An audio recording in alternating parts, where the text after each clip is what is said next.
Hello student, आज हम लोग क्लास 10th का पहला चैप्टर का कुछ क्वेश्चन देखेंगे।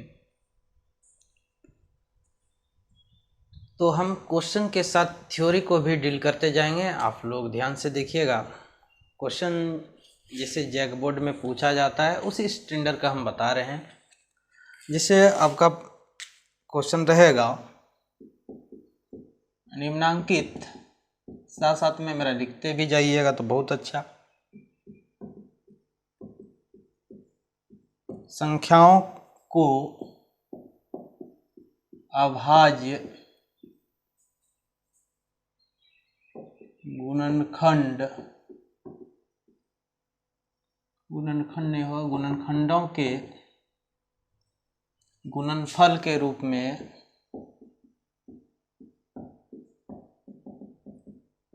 व्यक्त कीजिए।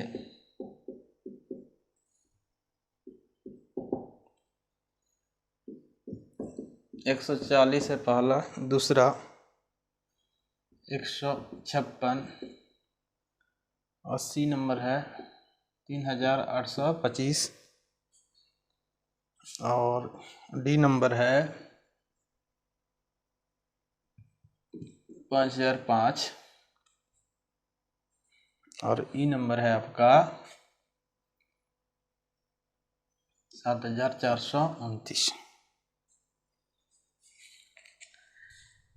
तो इस टाइप का क्वेश्चन रहेगा।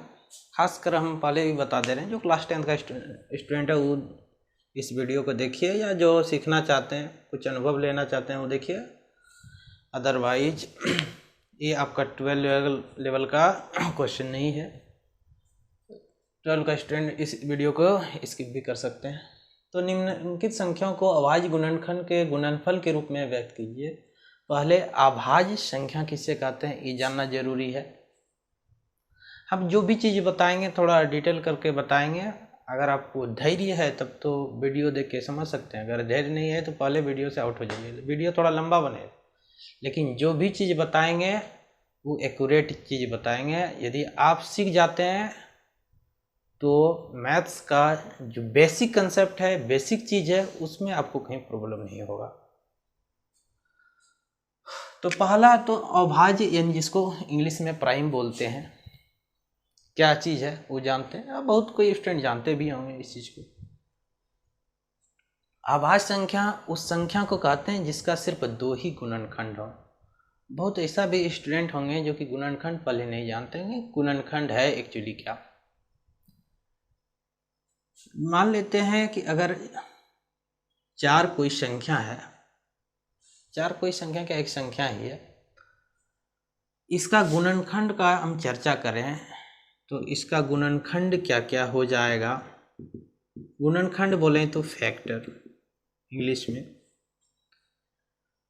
तो आपको ये पता करना है किससे किससे भाग लगेगा। ये 1 से लगेगा, 2 से लगेगा, 4 से लगेगा।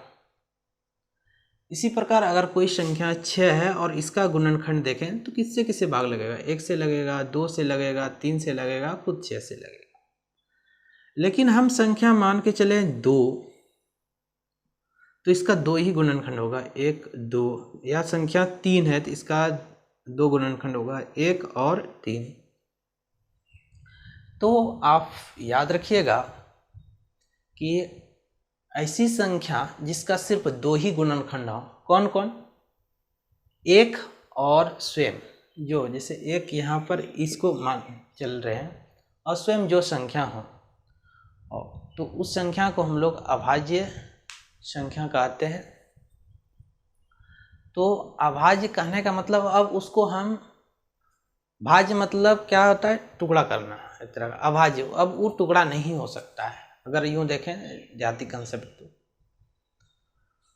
तो आपको क्या याद रखना कि ऐसी संख्या सिर्फ जिसका 2 ही गुणनखंड हो उसे हम लोग क्या कहते हैं, अभाज्य संख्या कहते हैं। और एक ना तो भाज्य संख्या है और ना ही अभाज्य संख्या, इतना तो आप याद रखिएगा।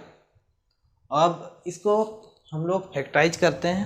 एक्चुअली क्लास 10th स्टैंडर्ड का है, फिर भी समझना तो जरूरी है। खासकर क्लास 9 10th स्टूडेंट के लिए हम ये वीडियो बना रहे हैं। 140 को फैक्टराइज कर सकते हैं। फिर कितना, ये 35 हो जाएगा, 5 7। तो 140 को हम ऐसे लिख सकते हैं, ये नंबर का अगर सॉल्यूशन देखें तो 2 गुना 2 गुना 5 गुना 7, तो इसको लिख सकते हैं 2 गुना 2 यानी 2 पे पावर 2 और 5 7, पावर पावर जुड़ जाता है, तो ई हो गया आपका आंसर। इसी प्रकार बी नंबर का अगर हम देखें सॉल्यूशन, तो 156 को आप फैक्टराइज कीजिए, डिवीजन से पहले 2 से भाग देते हैं यहाँ पर, तो ये कितने के बराबर हो जाएगा आपका 7, और ये फिर कितना हो जाएगा 8।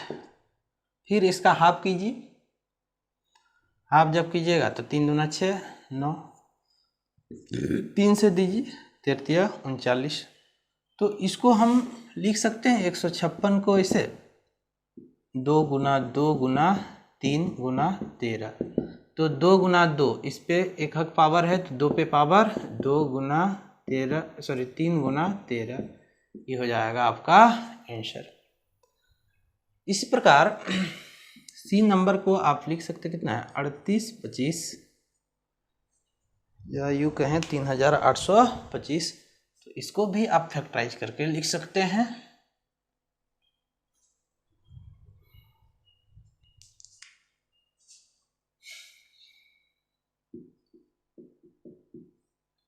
पाँच है इकाई अंक पर, तो 5 से भी पहले डिवाइड करेंगे तो क्या हो जाएगा, ये 7 5 35, बच जाएगा कितना 3, तो ये 6 6 5 30 2। फिर आपका ये कितने के बराबर हो जाएगा, 5 से कटाइए 15 5 75। अब 5 से तो कटने वाला है नहीं, 5 4 9, 3 से कट जाएगा, तो 3 से कटाइएगा तो ये कितना 5 1, फिर 3 से नहीं ना होगा 77 51। तो इसको हम लोग ऐसे भी लिख सकते हैं, पहले 3 छोटा है 3 को ही लिखें, 3 गुना 3 गुना 5 गुना 5 गुना 17, तो 1 1 2, फिर यहाँ 1 1 2, यानी 3 पे पावर 2 गुना 5 पे पावर 2, यानी 3 स्क्वायर इंटू 5 स्क्वायर इंटू 17, ये हो जाएगा आपका आंसर। ऐसे तोड़ सकते हैं, भाग देने के लिए तो आना ही चाहिए आपको। और नेक्स्ट अगर देखें तो कितना है 5005, तो उसको भी 5 से डिवाइड कीजिए आप।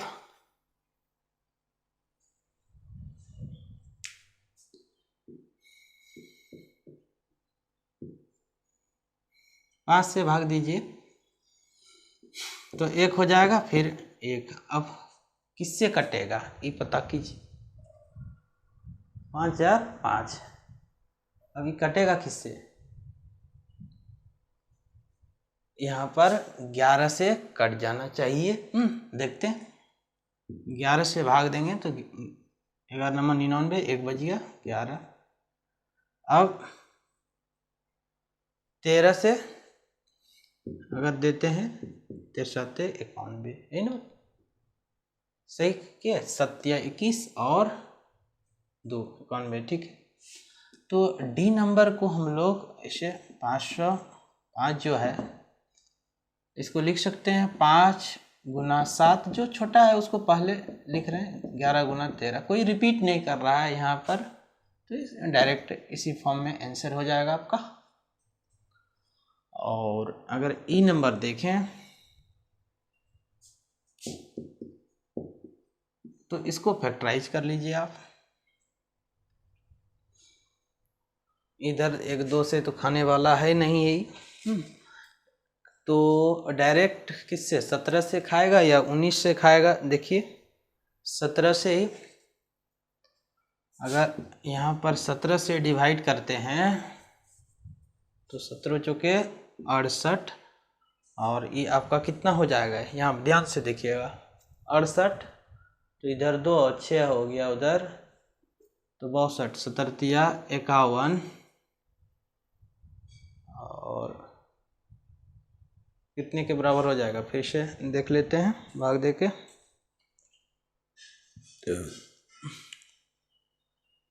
17 चुके 68 और यहाँ पर आपका कितना हो गया ये 6 17 51 बच जाएगा 11 और 17 7 119 बचा 19 से। अब किससे 19 से 17 से नहीं कटने वाला था तो 19 दूना कितना हो जाएगा ये 38। बच गया कितना 5 19 53 57 23। तीनों अभाज्य ही है, अब तो ये टूटने वाला है नहीं। तो थोड़ा कभी देखना पड़ता है कि ना 1 से कट रहा है, ना 2 से कट रहा है, ना 3 से। तो इस तरह आगे बढ़ते जाते हैं तो किससे कटेगा। और थोड़ा प्रैक्टिस कीजिएगा तो ये सब क्वेश्चन थोड़ा इजीली बनेगा। तो 17 19 और 23 ऐसे आप इसको सॉल्व कर सकते हैं पूरे को। अब कुछ और क्वेश्चन देखते हैं कि कैसे रहता है। खासकर ये जैक बोर्ड के लिए बता रहे हैं हम।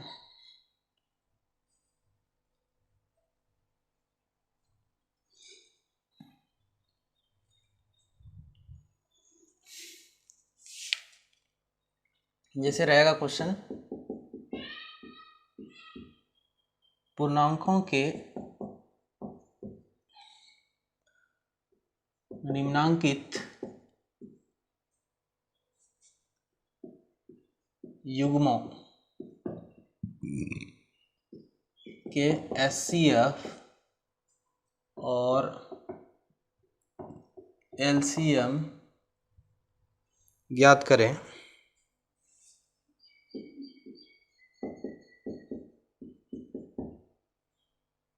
आपका क्वेश्चन है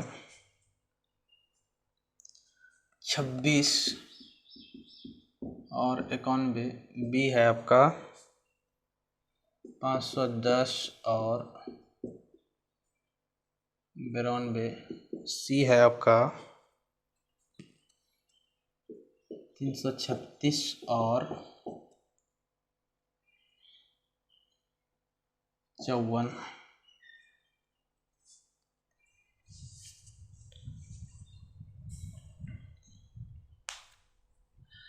तो पहले हम लोग जानते हैं कि एचसीएफ क्या है, एलसीएम क्या है।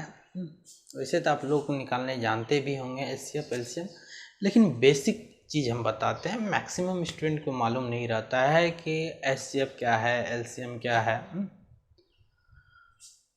तो एचसीएफ यानी हाईएस्ट कॉमन फैक्टर,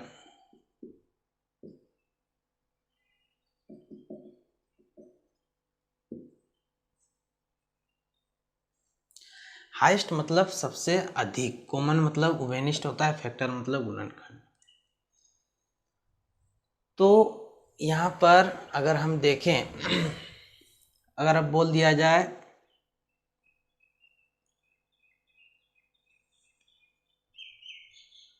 आपको, अगर सबसे सिंपल जैसे 26 और 91 का हाईएस्ट कॉमन फैक्टर अगर निकालना रहे तो कैसे निकालेंगे, इसी एग्जांपल से देखते हैं, ज़्यादा इधर उधर बात ना करके। पहले 26 को हम लोग ऐसे लिख सकते हैं,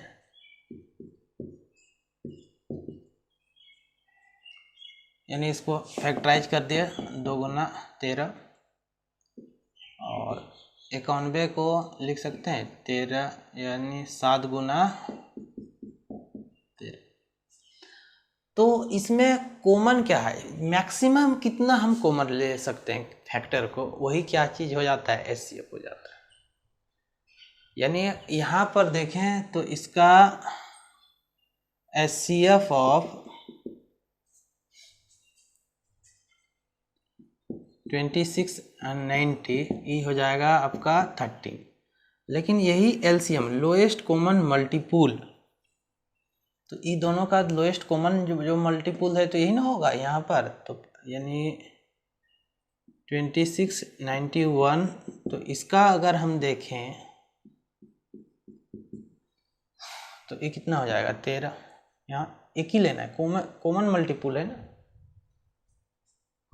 तो अब इसको गुना कर लीजिए,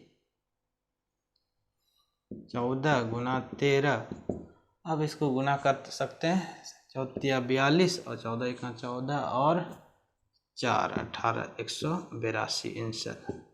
ये हो गया आपका बनाने का टेक्निक। अब हम थोड़ा इसका बेसिक चीज़ बता देते हैं। अगर हम देखें एलसीएम और एचसीएफ, जैसे एचसीएफ का तो अभी बताए हाईएस्ट कॉमन फैक्टर एंड इसका लोएस्ट कॉमन मल्टीपुल। 2 और 6 का अगर एलसीएम निकालना रहे, बेसिक चीज सीखिएगा।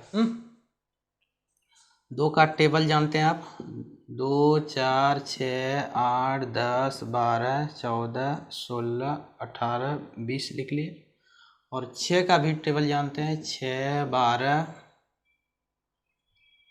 18 24 30 36 42 48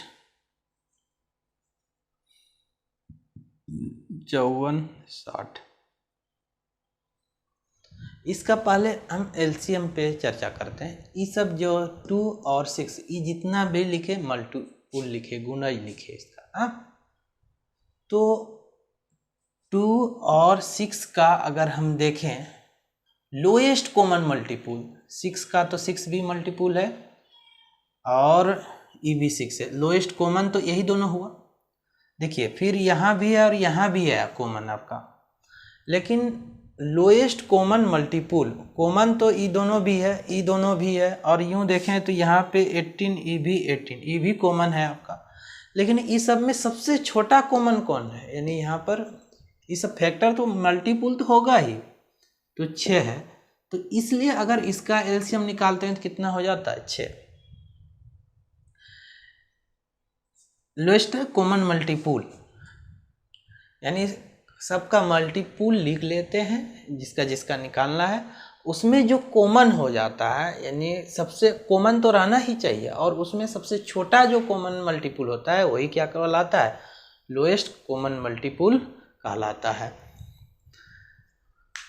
तो ये हो गया एलसीएम का। और हाईएस्ट यानी फैक्टर उसमें निकालते हैं, जैसे यहाँ पे निकाले थे अभी हम। नेक्स्ट इसी पे का क्वेश्चन देखते हैं। हम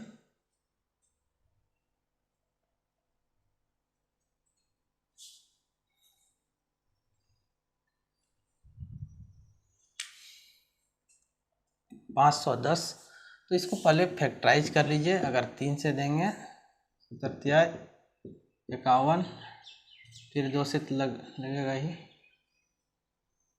2 से दे देते हैं या पहले 5 से ही दे देते, कोई फर्क नहीं पड़ने वाला है। तो ये हो जाएगा 5 15, अब 5 20, अब तो नहीं कटेगा, 2 से 17। तो इसको अरेंज कर लीजिए आप। 520 नंबर सॉल्व कर रहे हैं। 510 को लिख सकते हैं 2 गुना, कहीं भी लिख सकते, 3 गुना 5 गुना 17। वैसे पहले 2 से ही देने का, कहीं से भी डिवाइड कर सकते हैं, ऐसा तो रफ काम होता है ना।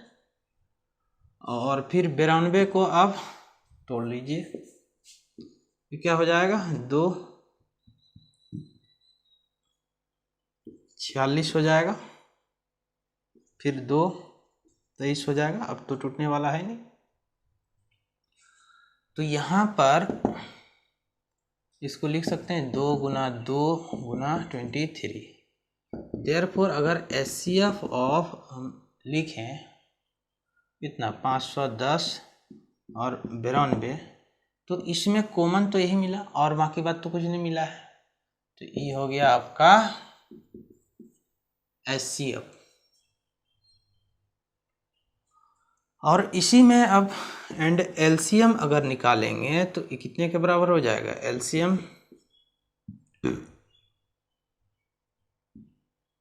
ये दोनों में जो मिल गया, यानी एलसीएम किसका 510 और 92 का जो कॉमन मिला है उसको एक बार लेंगे, और फिर कितना 3 गुना 5 गुना 17 और गुना ये कितना हो जाएगा, फिर 2 गुना 23। इतना आप गुना करके लिखिएगा तो आपका 23,460 आ जाएगा। ये हो गया आपका आंसर। अब नेक्स्ट देखते हैं।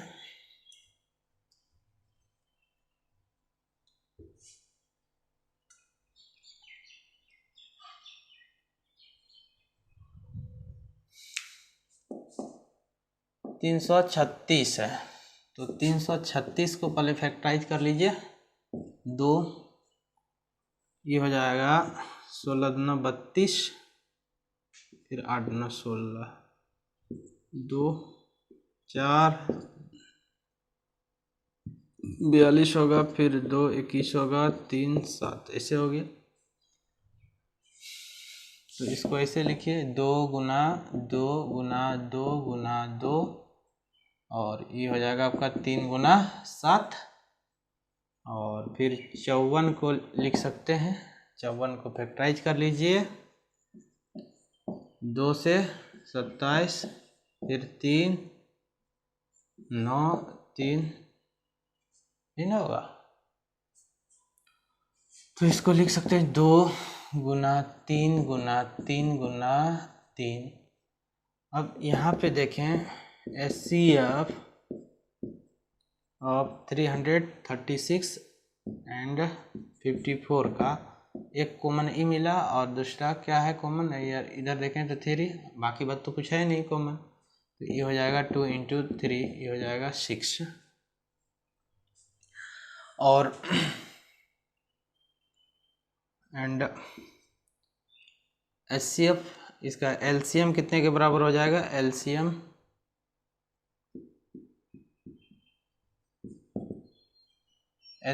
आपका हो जाएगा, देखिए जो कॉमन पहले मिल रहा है 2 और 3 को लिख लिया, और बाकी बात को सबको लिखना है। फिर 2 into 2 into 2 into 7 into 3 into 3।